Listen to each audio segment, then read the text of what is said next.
The first person to stand trial under Hong Kong's controversial new security law has been found guilty. The man has been convicted of secession and terrorism charges and faces life in prison. China correspondent Bill Birtles joins me now with more. Bill, did this verdict come as a surprise? Hi, Karina. Probably not really. No one quite knew what to expect for the first case under the new national security law. But you have to remember, when China's leader Xi Jinping imposed this law on Hong Kong last year, part of it was that cases would only be presided over by a list of judges handpicked and approved by Beijing.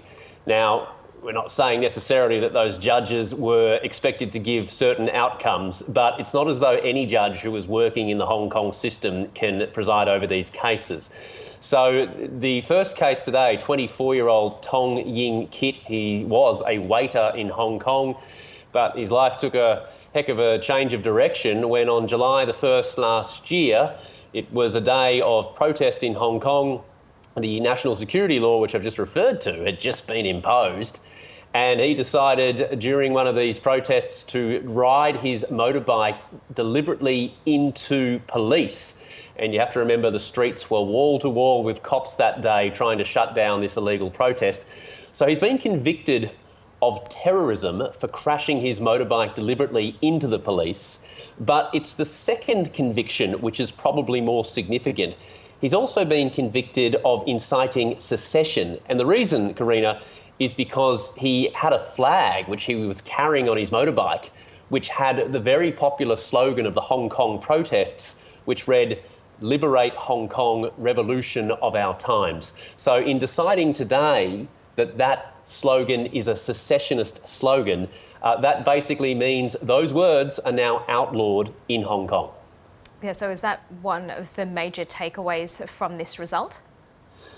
Probably the biggest one, because there are still several other people who have been arrested over the past year, charged or under investigation for national security crimes, either secession or subversion. And for a couple of those people, it's because they were displaying that exact same slogan. So it doesn't augur well for them that this court has set a precedent that that very popular slogan, it was everywhere you went when you attended protests in 2019. Those words are now illegal. Now, the other thing I have to mention, Karina, is under this national security law, the minimum jail term for a crime is 3 years. So this guy, Tong Ying-kit, convicted today, he's been convicted of 2 separate offences. He's facing at the least 3 years, but it could be longer because he was convicted of 2 different things. So this, of course, is a radical change for Hong Kong. It used to be a city of free speech. It used to be a city of protest.